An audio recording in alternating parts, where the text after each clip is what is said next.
और तुम्हारी गर्लफ्रेंड भूतिया है साले। रात वो शिकार पे आने वाली है। कौन? स्त्री जो पुरुषों को उठाती है और सिर्फ वस्त्र छोड़ती है। मेरा इलाज नहीं हुआ ना तो मैं लोगों को खाता फिरूंगा। भेड़ियों से काटा हुआ इंसान फिर से नॉर्मल कैसे हो सकता है? सनसेट के टाइम पे आता है, तुझे नहीं दिखेगा, सिर्फ मुझे दिखता है। क्या चाहिए उसे? उसको शादी करने का है किसी मुन्नी से।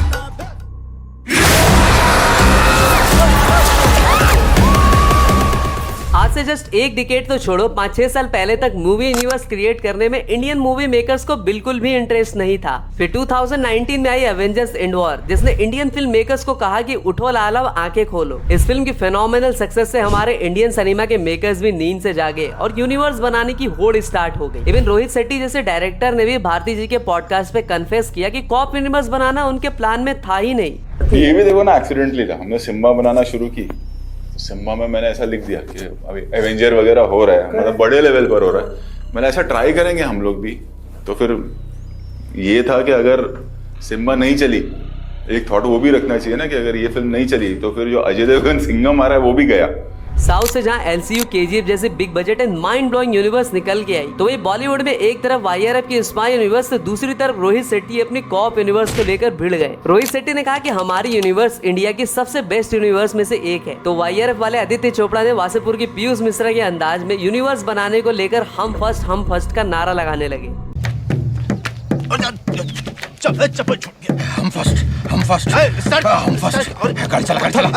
फिर बॉलीवुड के अंधियारे से ही एक ऐसी सस्ती और टिकाऊ यूनिवर्स भी निकल कर आई, जिसके पहले ही पार्ट ने अपने बजट से 20 टाइम्स का कलेक्शन किया। जहां स्पाई यूनिवर्स पर पूरी तरह से सलमान, शाहरुख, ग्रीक गॉड ऋतिक जैसे सुपरस्टार्स ने कब्जा कर लिया। मेकर्स को इनके स्टारडम का फायदा तो हुआ, लेकिन उनकी भारी भरकम फीस भी उठानी पड़ी। तो वही इंडिया की इस पहली हॉरर यूनिवर्स में मेकर्स ने कॉमेडी का तड़का लगा दिया। जहाँ सबको पहले लगता था कि हॉलीवुड के वेयरवुल्व्स, विचेस, वैम्पायर का कॉन्सेप्ट अगर इंडिया में लाया जाएगा तो लोग इसे कॉपी कहकर कूड़े में डाल देंगे। लेकिन इस यूनिवर्स के माई बाप, मेरा मतलब दिनेश विजन ने लोक कथाओं यानी फोक टेल्स और हॉलीवुड के कॉन्सेप्ट का ऐसा कॉकटेल पब्लिक को पिलाया कि पब्लिक इसके आने वाली सारी सीरीज का बेसब्री से इंतजार करने लगी। हमने भी आज से 8-9 मंथ्स आगे सबसे पहले यूनिवर्स सीरीज की वीडियो ही स्टार्ट की थी, जिस पर हमें आपका तगड़ा रिस्पॉन्स मिला था। तो यूनिवर्स सीरीज के इस वीडियो में हम जानेंगे कि कैसे इंडिया की पहली हॉरर कॉमेडी यूनिवर्स इतनी सक्सेसफुल कैसे हो गई, इस यूनिवर्स के मेकर्स कौन है, इसके सारे कैरेक्टर्स कौन कौन से, फ्यूचर में कौन से कैरेक्टर्स ऐड होंगे, इसकी स्टोरी कैसे इन सारे कैरेक्टर्स को कनेक्ट करेगी, अपकमिंग मूवीज कौन कौन सी होगी और इसका नाम मैडॉक सुपरनैचुरल यूनिवर्स कैसे पड़ा, सब कुछ डिटेल में जानेंगे इस वीडियो में।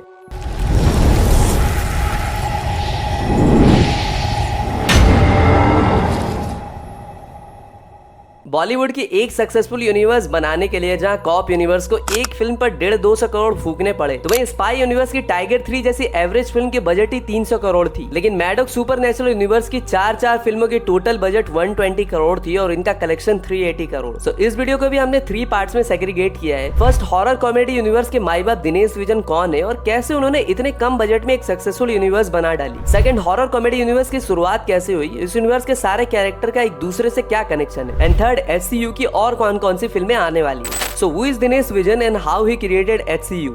मैडॉक सुपरनैचुरल यूनिवर्स क्रिएट करने से पहले ही दिनेश विजन ने एजेंट विनोद, कॉकटेल, लव आजकल, गो गोवा गॉन, बदलापुर, हिंदी मीडियम जैसी फिल्मों को प्रोड्यूस करने के अलावा इन्होंने राब्ता जैसी फिल्मों को डायरेक्ट भी किया। लेकिन राब्ता जैसी डायरेक्शनल डेब्यू फिल्म से उन्हें मुंह की खाने पड़ी। दिनेश विजन भी दरअसल एक नॉन फिल्मी बैकग्राउंड से आते हैं, जहाँ पार्टीशन से पहले उनकी फैमिली रावलपिंडी, जो कि आज के पाकिस्तान में है, वहाँ पे रहती थी। उनके दादाजी इंग्लिश मीडियम स्कूल से पढ़ना चाहते थे, लेकिन फैमिली में पहले ही उनके चाचा के लड़के ने इंग्लिश मीडियम स्कूल से पढ़ाई की थी और उसके बाद एक बेटर लाइफ की तलाश में घर छोड़ चुके थे। और बस इसीलिए उनके दादाजी की फैमिली ने उन्हें इंग्लिश मीडियम के बजाय उर्दू मीडियम में पढ़ने के लिए भेज दिया। और कहीं ना कहीं यही रियल लाइफ स्टोरी से इंस्पायर्ड होकर उन्होंने हिंदी मीडियम जैसी फिल्म को प्रोड्यूस भी किया। और आपको शायद ही पता होगा कि LCU के करता धरता डायरेक्टर लोकेश कनगराज की तरह दिनेश विजन भी पहले बैंक एम्प्लॉय रह चुके थे। लेकिन कुछ ही महीने बैंक में काम करने के बाद इनका भी मन भर गया और 2004 में 23 ईयर्स की एज में उन्होंने अपने पैशन को देखते हुए बॉलीवुड की तरफ अपनी गाड़ी मोड़ दी। और 2005 में पहली बार सैफ अली खान की फिल्म बीइंग साइरस से एज अ प्रोड्यूसर भी डेब्यू किया। अगर बात करें मैडॉक सुपरनैचुरल यूनिवर्स के क्रिएशन की, तो पहले आइडिया था कि स्त्री, रूही, मुंजिया जैसी 3 फिल्मों को अलग अलग सेपरेटली रिलीज किया जाएगा, but then he met the producer of Christopher Nolan's film producer. उनसे कुछ ही देर बात करने के बाद दिनेश विजन को समझ में आ गया कि कैसे हॉलीवुड के सुपर हीरोज की कहानी को जानबूझकर इस तरह से लिखा जाता है कि आगे चलकर वो एज अ टीम आए और एक यूनिवर्स क्रिएट हो जाए। इमीडिएटली उन्होंने भी सेपरेट फिल्में बनाने के बजाय सारी फिल्मों की स्टोरी में चेंजेस करवाए, जिससे कि आगे चलकर वो एक दूसरे से कनेक्ट हो पाए। वेल, अब आप ये सोच रहे होंगे कि इसका नाम मैडॉक सुपरनैचुरल यूनिवर्स क्यों है? तो भैया, यहाँ Maddock stands for the production company of Dinesh vision, और इस प्रोडक्शन कंपनी को उन्होंने 2014 में एस्टेब्लिश किया था, जिसके अंडर उन्होंने कॉकटेल, बदलापुर, लुका छुपी, बाला, मिवी जैसी कई सारी फिल्मों को प्रोड्यूस भी किया। दिनेश विजन एक काफी घुमक्कर किस्म के इंसान है, जिन्होंने इंडिया के गांव, कस्बे, छोटे छोटे शहरों को काफी नजदीकी से देखा है। इसीलिए उनकी फिल्में भी इलियट क्लास टॉपिक्स और बेस्ड ना होकर इंडिया के मिडिल क्लास लोगों की स्टोरी दिखाती है। हाँ, तो अब आपको बताते हैं कि how Maddock supernatural universe was originated. India में अब purest form of horror movies बननी बहुत पहले ही बंद हो चुकी है, क्योंकि ऑडियंस ने सालों से वीराना, भूत, रागनी, एमएमएस, रात जैसी फिल्में देखकर उब चुकी है। ऐसे में पहली बार हमारे प्यारे अक्षय कुमार की हॉरर के जॉनर में कॉमेडी का तड़का लगाने वाली फिल्म आती है भूल भुलैया। मतलब वैसे ही लोगों को हार्ट अटैक्स आ रहे होते हैं, इसलिए इस तरह की हॉरर कॉमेडी फिल्में देखकर जैसे ही आपकी गेंद फटने वाली होती है, तब यह कॉमेडी सीन डालकर तुरंत उसे सिल दिया जाता है। ये फॉर्मूला हिट साबित होती है, और इसके बाद ही साउथ से कंचना और बॉलीवुड से भूतनाथ, गो गोवा गॉन, गोलमाल अगेन जैसी काफी सारी हॉरर कॉमेडी फिल्में आती हैं। लेकिन मैडॉक सुपरनैचुरल यूनिवर्स की शुरुआत दरअसल 2017 से भी पहले हो चुकी थी, जब इसे सबसे पहले द फैमिली मैन, फर्जी, गो गोवा गॉन जैसी फिल्में देने वाले राज एंड डीके का डुओ स्त्री की कहानी लेकर दिनेश विजन के पास पहुंचते हैं। दिनेश को भी इनका आइडिया बहुत पसंद आता है, लेकिन राज एंड डीके 2017 तक कुछ फ्लॉप फिल्में ही डिलीवर किए होते हैं, तो उन्हें भी अपने इस प्रोजेक्ट पर कुछ खास भरोसा नहीं होता है, और एक्टर्स भी इनके साथ काम करने के लिए रेडी नहीं होते। But Dinesh vision was very serious about the स्त्री प्रोजेक्ट। टाइम्स ऑफ इंडिया की एक रिपोर्ट के अकॉर्डिंग राज एंड डीके तो इस फिल्म को 50-50 पार्टनरशिप पर प्रोड्यूस भी करने वाले थे, लेकिन आगे चलकर ऐसी भी न्यूज आई कि राज एंड डीके ने फिल्म को फाइनेंशियली तो सपोर्ट नहीं किया, ऊपर से फिल्म के एग्जीक्यूशन में भी उनका कुछ खास कंट्रीब्यूशन नहीं रहा, और उन्होंने स्त्री के बजाय फैमिली मैन सीरीज को टाइम दिया, जिसकी वजह से दिनेश विजन और राज एंड डीके के बीच पंगे भी हुए। और हिंदुस्तान टाइम्स की एक रिपोर्ट के अकॉर्डिंग इवेंचुअली दिनेश विजन को इस फिल्म के लिए अमर कौशिक को एज अ डायरेक्टर चूज करना पड़ा, और 2020 में मीडिया के सामने दिनेश विजन, राज एंड डीके ने बताया कि उनके बीच की रिफ्ट खत्म हो चुकी है, और इसीलिए स्त्री फिल्म और इसके आगे की सारी फ्रेंचाइज फिल्मों के सारे copyrights, intellectual property right, derivative right solely Maddock Films Private Limited को चली गई। ये तो साला होना ही था।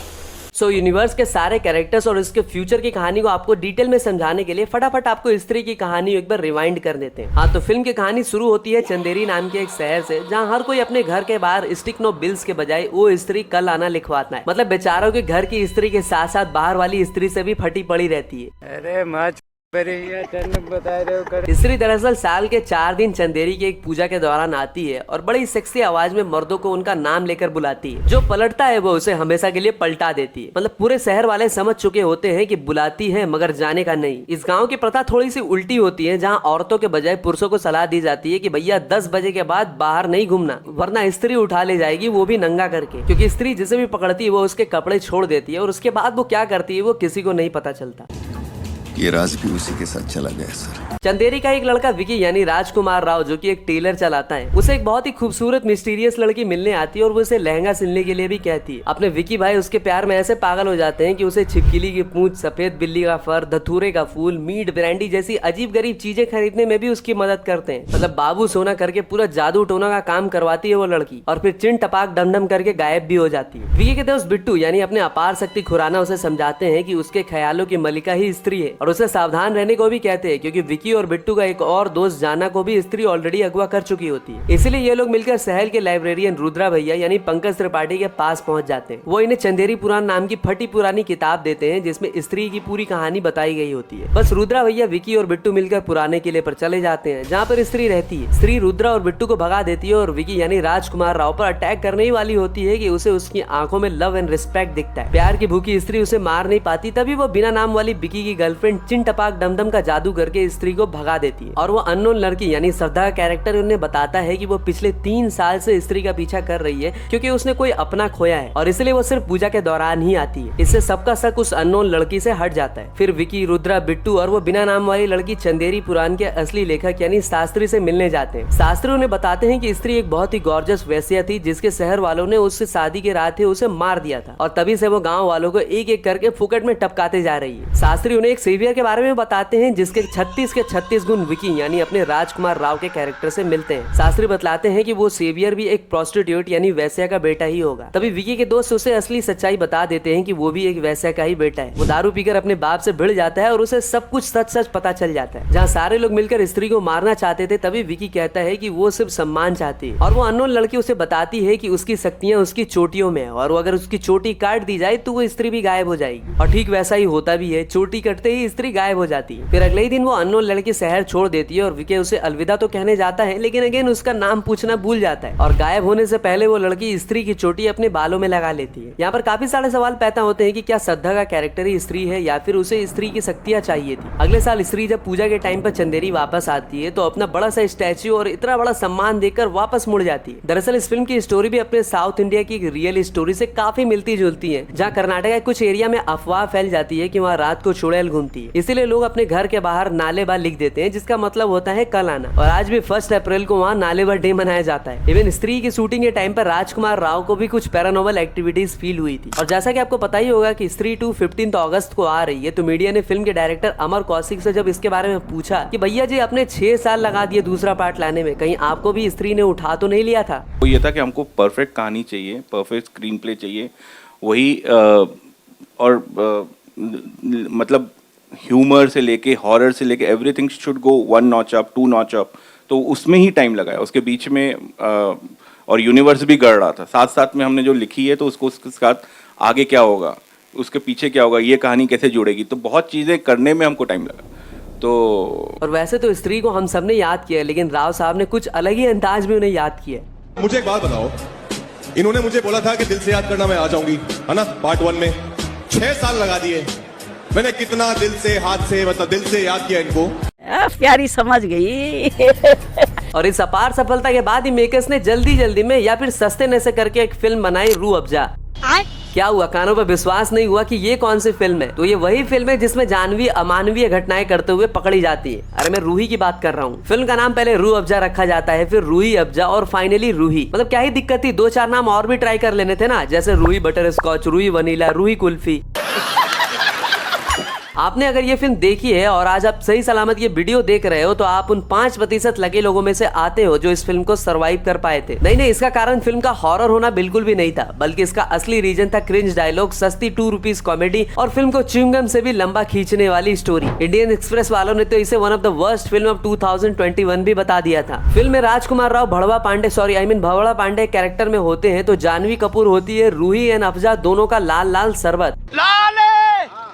सारा लाल है, पूरा ठेला लाल है, पूरा ठेला लाल है। इस फिल्म के स्टोरी और कैरेक्टर्स पर नहीं जाते क्योंकि मैं बता भी नहीं पाऊंगा और अब सह भी नहीं पाओगे। और वैसे भी रूही स्त्री यूनिवर्स का पार्ट नहीं होने वाली है। क्या बात कर रहे हैं? हाँ, क्योंकि स्त्री 2 के ट्रेलर में भेड़िया मुंजिया को तो बताया गया लेकिन रूही का नाम कहीं भी नहीं था। रूही की स्टोरी एक लाइन में बताऊं तो एक ऐसी लड़की थी जिसे मैं प्यार नहीं करता था, बल्कि एक ऐसी लड़की थी जिसके अंदर 2 सिम कार्ड लगे हुए थे और दोनों बारी बारी से काम करते थे। एक तो थी रूही जो उसका असली कैरेक्टर था, तो दूसरी थी चुड़ैल चाची अफ़ज़ा। रूही और अफ़ज़ा के विचार एक दूसरे से मिल नहीं पा रहे थे, इसलिए अफ़ज़ा बहुत उत्पात मचा रही थी। अफ़ज़ा आपी का मकसद अब्दुल भाईजान से भी स्ट्रॉन्ग था टू गेट मैरिड इन दी चांदनी रात। ये फिल्म इस यूनिवर्स का हिस्सा इसलिए भी नहीं हो सकती क्योंकि एक ही यूनिवर्स में राजकुमार राव 2 कैरेक्टर्स कैसे प्ले कर सकते हैं, जैसे स्त्री में एस विकी और रूही में एस भंवरा पांडे। वेल, स्त्री यूनिवर्स की हॉरर फिल्मों में कॉमेडी का तड़का मारने के अलावा एक बात जिसने इस यूनिवर्स की फिल्मों का बेतहासा प्रमोशन किया वो थी इसके गाने। टू बी ऑनेस्ट, इसके आइटम नंबर्स। इवन कमरिया सॉन्ग ने तो नूरा फतेही का करियर ही फाड़ के रख दिया था। लेकिन इस यूनिवर्स क्रिएशन के लिए अमर कौशिक ने फिर से कमर बार कसा और इंटेंस हार्डवर्क के बाद 2022 में वरुण धवन के साथ फिल्म आई भेड़िया। वेयरवुल्फ, ड्रैकुला, तम 50 इस तरह के कॉन्सेप्ट्स और हॉलीवुड में सैकड़ों फिल्में बनी और उन्होंने दबा के पैसे भी छापे, लेकिन दिनेश विजन से पहले किसी ने भी हिम्मत नहीं की इस कॉन्सेप्ट को इंडिया में लाने की। और जिसके 3 सबसे बड़े कारण थे। पहला, लोगों को लगता था कि इसे कॉपी फिल्म बोल के कचड़े में डाल दिया जाएगा, और दूसरा बिग बजट। आज से जस्ट 2015 से पहले लोग 150 करोड़ की फिल्म बनाने से भी 10 बार पहले सोचते थे। वैसे में इस तरह की फिल्म को इमेजिन करना भी एक पाप माना जाता था। एंड थर्ड थी फिल्म की हाई वीएफएक्स एंड विजुअल। लेकिन इस तरह के रिस्की प्रोजेक्ट का रिस्क फैक्टर कम करने के लिए मेकर्स में इसमें कॉमेडी के साथ साथ लोक कथाओं को भी मिला दिया। जैसे कि भेड़िया को हमारी अरुणाचल प्रदेश की लोक कथाओं से जोड़ दिया गया, जहाँ यापू, मिथुन जैसे मिस्टीरियस क्रिएचर के बारे में भी हमें बताया गया। वेल, भेड़िया फिल्म को किस तरह इस यूनिवर्स से कनेक्ट किया जाएगा, इसके लिए आपको इसकी स्टोरी शॉर्ट में बताता हूँ। फिल्म की कहानी में भास्कर यानी अपना वरुण धवन दिल्ली में रहते हैं और जंगल के बीच से सड़क बनाने के प्रोजेक्ट के लिए अरुणाचल आते हैं। लेकिन जब वो यहाँ पे आते हैं तब उन्हें समझ में आता है कि चीजें उतनी आसान नहीं है जितना वो सोचते थे। और उस जंगल के बीच से रोड बनाने के प्रोजेक्ट में सबसे बड़ा रोड़ा होती है जंगल की ट्राइबल कम्युनिटीज। और अपने दीपक डोबरियाल यानी पांडा कैरेक्टर उन्हें समझाता भी है कि जो भी जंगल को काटेगा यापुम यानी विषाणु उसे काटेगा। तभी एक दिन एक जंगली भेड़िया भास्कर यानी अपने वरुण धवन के कैरेक्टर का पिछवाड़ा काट लेता है। मतलब काट क्या लेता है, ऑलमोस्ट खा ही जाता है। और जैसे स्पाइडर से कटवाने से आदमी स्पाइडरमैन बन जाता है, कुत्ते से कटवाने से कुत्ता मैन और लड़की से कटवाने से आदमी चूतिया होता है, चूतिया। ठीक उसी तरह भेड़िया से कटवाने से भास्कर भी भेड़िया बन जाता है। और ना चाहते हुए भी जो भी जंगल कटवाने को सपोर्ट करते हैं उसे वो बेरहमी से मार देता है और एक एक करके इस तरह के सारे लोगों को रास्ते से हटा देता है। इच्छाधारी भेड़िया। इच्छाधारी तो नागिन होती है। क्यों?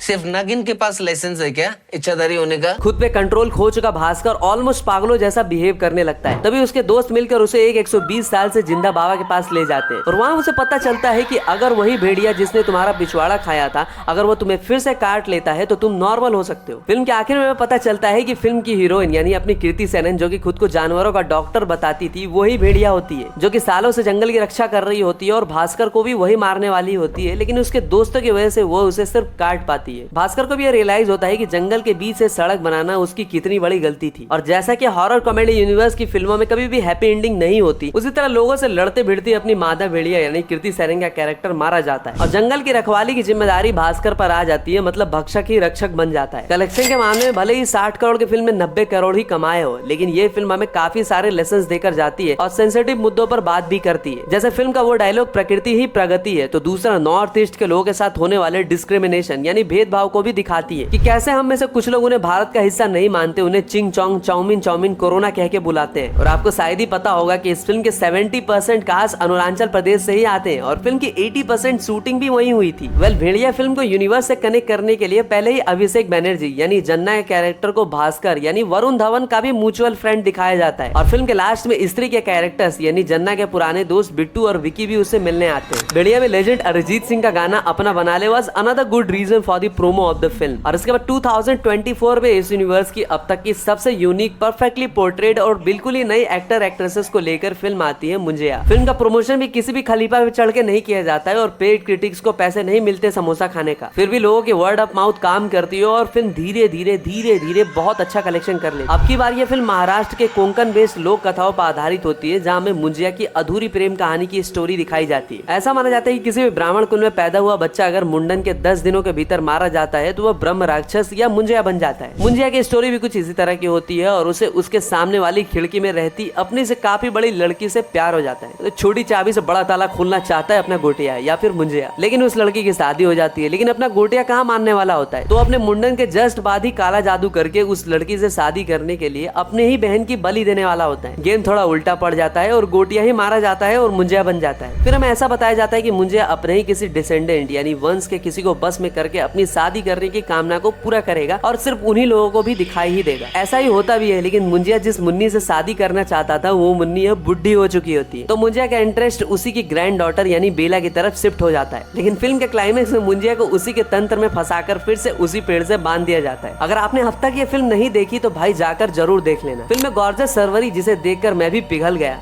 राजा जी उनका आइटम सॉन्ग तरस दरअसल पहले मेकर्स ने डिसाइड नहीं किया था, इसे बहुत बाद में ऐड किया गया। इस फिल्म को पहले रूही से जोड़ने का प्लान था क्योंकि दोनों ही फिल्मों का प्लॉट शादी पे आके फंसता है। लेकिन अगर रूही इस यूनिवर्स का पार्ट नहीं होगी तो ये देखने वाली बात होगी कि मेकर्स इस फिल्म को किस तरह यूनिवर्स से जोड़ पाएंगे। और दिनेश विजयन से जब पूछा गया कि tell us something we don't know about your universe, तो उन्होंने कहा no something. So I'll tell you, Stree 2 is like the mothership. it answers a lot of questions that Stree 1 raised.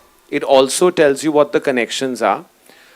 What will come next after Stree would be a film called Thama, which we'll tell you. तो video के आखिर part में अब आपको इस universe की आने वाली फिल्मों के बारे में बताते हैं। जैसे पहले नंबर पर आती है स्त्री 2। अगस्त में वैसे तो काफी सारी फिल्में आ रही हैं, लेकिन सबसे मच एंटिसिपेटेड और मोस्ट हाइप फिल्मों में से एक है स्त्री 2। अनलाइक अदर फ्रेंचाइज मूवीज, इस फिल्म पर सिर्फ 30 करोड़ लगाए गए हैं और जहाँ की पहले पार्ट को बनाने में 20 करोड़ लगाए गए थे। जो भी अब पंकज त्रिपाठी ने इस फिल्म के लिए कहा था कि ये एक सरप्राइज फिल्म होगी और इस फिल्म को शूट करते टाइम उन्हें एक काफी बड़ा चैलेंज का भी सामना करना पड़ा था। दरअसल मैं अटल हूँ की शूटिंग के जस्ट बाद उन्होंने इस फिल्म की शूटिंग फिर से स्टार्ट की थी, लेकिन वो अटल जी के कैरेक्टर से बाहर ही नहीं निकल पा रहे थे। तब जाकर मेकर्स ने उन्हें थोड़ा ब्रेक लेने को कहा था। उन्होंने स्त्री 1 देखी थी और फिर आकर उन्होंने तगड़ा कमबैक किया था। नंबर 2 पर आती है वैम्पायर्स ऑफ विजयनगर। अपार शक्ति के बाद अब उनके भाई आयुष्मान भी इस यूनिवर्स में अपने वैम्पायर्स ऑफ विजयनगर में दिखाई देने वाले। न्यूज ये भी है कि इस फिल्म में उनके साथ समंता भी होंगी। फिल्म को आदित्य सरपोदर डायरेक्ट करेंगे। मतलब अगर वेयरवुल्व्स के बाद वैम्पायर को ला रहे हो तो एक ज़ॉम्बी वाली फिल्म भी ले आना, फिर सबकी भसड़ साथ में मचेगी तो बहुत मजा आएगा। और इस फिल्म को वैलेंटाइन डे वाले दिन यानी 14 फरवरी 2025 को रिलीज करने का प्लान है। नंबर 3 पर आती है भेड़िया 2। भेड़िया फिर से अपनी पुरानी स्टोरी को कंटिन्यू करेगी और पार्ट 2 को भी अमर कौशिक ही डायरेक्ट करेंगे। और हाँ, वरुण धवन ने अनाउंस कर दिया है कि ये फिल्म 2025 में ही आएगी। और इसके बाद सिमिलरली मुंजिया 2, स्त्री 3 जैसी फिल्मों के बाद सुनहरी सुनहरा और मुंजिया वर्सेस भेड़िया जैसी फिल्मों की अपडेट है। मतलब इस फिल्म की एंड गेम होते होते 2030 भी आ जाएगी। तो भैया ये थी सुपरनैचुरल मैडॉक यूनिवर्स की पूरी कहानी विद इस अपकमिंग फिल्म में। सुबह के बज रहे हैं 5 तो मैं जा रहा हूँ सोने। वीडियो पसंद आई है तो लाइक ठोको जिससे हम और भी लोगों तक पहुंच सके। और किसी टॉपिक पर वीडियो चाहते हो तो कमेंट में जरूर बताना। जिस टॉपिक पर सबसे ज्यादा कमेंट होंगे वीडियो जल्दी से जल्दी आएगी। तब तक के लिए हर हर महादेव।